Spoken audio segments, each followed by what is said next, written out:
महावितरणच्या ठाणे वाशी मंडळातील लाखो ग्राहकांना सावधानतेचा इशारा देण्यात आलाय।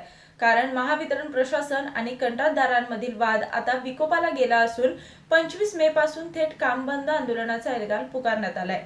कंत्राटदारांची झालेली उघड फसवणूक आणि प्रशासनाच्या हुकुमशाहीमुळे आता ऐन उन्हाळ्यात संपूर्ण ठाणे, नवी मुंबई आणि मुंबईचा परिसर अंधारात बुडण्याची भीती निर्माण झाली आहे। 1 एप्रिल 2026 ते 31 मार्च 2027 या कालावधीसाठी कोट्यावधी रुपयांचे टेंडर काढताना महावितरणने कंत्राटदारांसोबत मोठा दगाफटका केला आहे।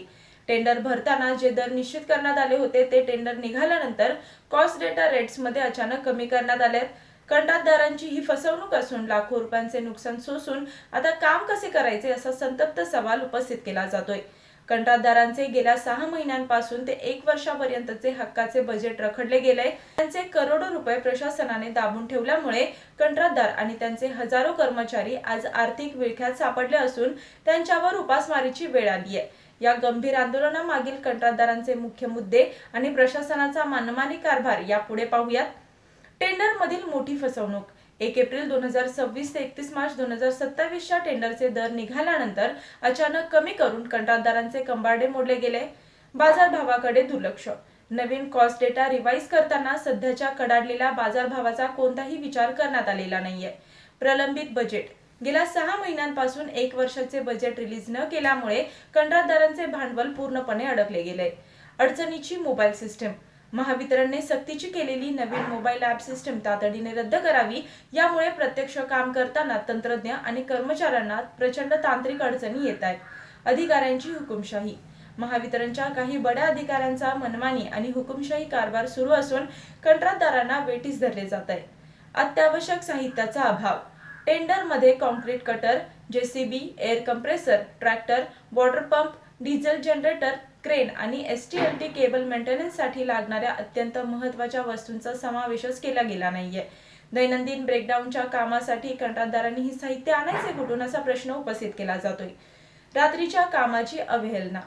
रात्री 6 ते सकाळी 6 या अत्यंत धोकादायक वेळेत होणाऱ्या ब्रेकडाऊनच्या कामांसाठी दर दुप्पट करण्यात यावेत अशी मागणी केली जाते। शेजारील कंपन्यांशी भेदभाव। मुंबई, भिवंडी आणि मुंब्रा भागात सेवा देणाऱ्या अदानी पॉवर, बेस्ट, टाटा आणि टोरंट पॉवर या कंपन्यांच्या तुलनेत महावितरणचे दर अत्यंत कमी आणि अन्यायकारक आहेत। ते समान करण्यात यावेत अशी मागणी आहे। भारताची आर्थिक राजधानी मुंबई, ठाणे आणि नवी मुंबई परिसरातून महावितरणला सर्वात जास्त महसूल मिळतो। महसूल गोळा करण्यात हे मंडळ संपूर्ण महाराष्ट्रात नंबर 1 आहे। याच भागात ग्राहकांना 24 तास अखंड वीज देण्यासाठी हे कंत्राटदार आणि त्यांचे कामगार दिवस रात्र जीवाची पर्वा न करता ऊन पावसात काम करतात। मात्र एवढा अफाट महसूल मिळवून देऊनही कंत्राटदारांना आज रस्त्यावर आणले गेले। आमची मागणी रास्त आहे। जोपर्यंत न्याय मिळत नाही तोपर्यंत काम सुरू केले जाणार नाही असा आक्रमक आणि ठोस पवित्रा कंत्राटदारांनी घेतलाय। जर 25 मे पासून high voltage cable fault, RMU gas filling किंवा ट्रान्सफॉर्मर जळण्याचे गंभीर प्रकार घडले तर संपूर्ण शहराची वीज गायब होईल आणि लोक अंधारात होरपळून निघतील।